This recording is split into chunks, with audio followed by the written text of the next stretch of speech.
Why did I always think that mochi was super hard to make? Oh, this is why. The dough annoyingly sticks to my fingers and it's difficult to get a pretty round shape. So please don't expect to see perfectly shaped mochis from me today, but other than that, I think from now on I can make them myself. Starting from mixing all the ingredients including glutinous flour, cornstarch, sugar and milk, run the mixture through a sieve to avoid any clumps, then cover the batch with a plastic wrap and make some small holes. Then steam the mixture until it's not wet anymore. While it's still hot, add in unsalted butter, then knead the dough well. Now let at least attempt to make some round cakes. Last step, cover the balls with either matcha, cocoa powder or grated coconut. Instead of making any filling, I am preparing a dipping sauce which contains of cream cheese, condensed milk, a pinch of salt, whipping cream and milk. Mix well to have this kind of consistency. Now look at this mochis, kind of, and let's have a taste. The mochis are not overly sweet, they are chewy and soft. The dipping sauce is creamy and just goes so well with the mochis. The only problem now is I have to eat all of this because they cannot be stored for a long time until they are hardened. I wouldn't mind getting fat by eating this caramel flan non-stop. It's my all-time favorite dessert as a child, as an adult, and maybe even in my next life. It's sweet but contrasted by the slightly better taste of the caramel sauce. The texture is silky soft that melts in your mouth. First you'll need the caramel sauce by either making it at home or buying in store. There are many ways to make this. Some are fancier than the other, but my version to make it is the simplest and requires the least ingredients, which are only sugar and water. For the egg mixture, you'll need condensed milk dissolved in hot water, then milk, sugar, vanilla extract, and very importantly, eggs. Pour the mixture through a sieve, remove any bubbles, and then steam it on low heat until the egg mixture stabilizes but not overcooked. Remember, you want a silky egg pudding and not boiled eggs.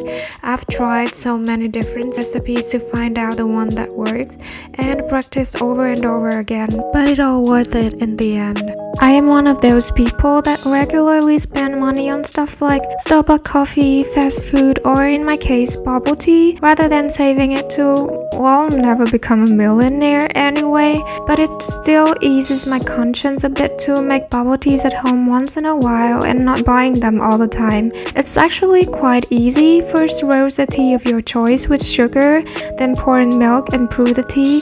If you don't need any toppings, you can start enjoying the drink right away, but today I'm making some brown sugar tapioca pearl to make my tea extra special. For that I need tapioca flour and cacao. Pour in boiling water to the flour mixture, then mixing and kneading the dough till it becomes elastic. Coat the dough with more flour, then make tons of small pearls.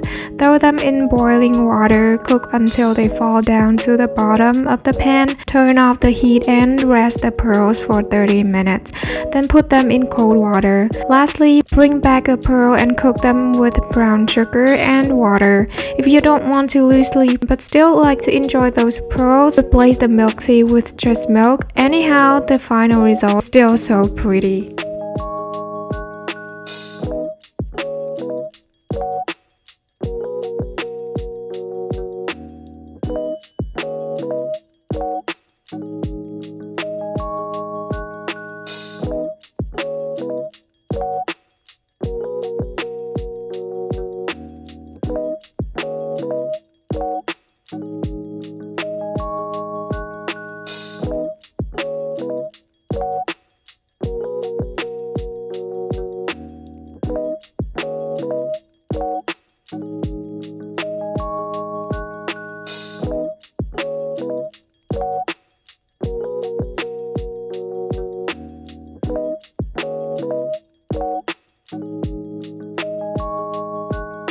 Korean Dalgona coffee was super trendy a couple years ago, but it took me a while to join this trend just to realize how fun it is to drink your coffee this way. This does require the right tool, or you might have to whisk the coffee mixture until your arm falls off though. But doesn't the end result look tasty? Because it is. The second recipe is really popular in Vietnam. Some might freak out because of the name and wonder, why would you put salt to your coffee? But the tiny amount of salt is actually there to balance out the sweetness of the condensed milk, the creaminess of whipping cream, and complement the bitterness of the coffee. You'll still end up with a delicious iced coffee, but much more interesting than your regular ones.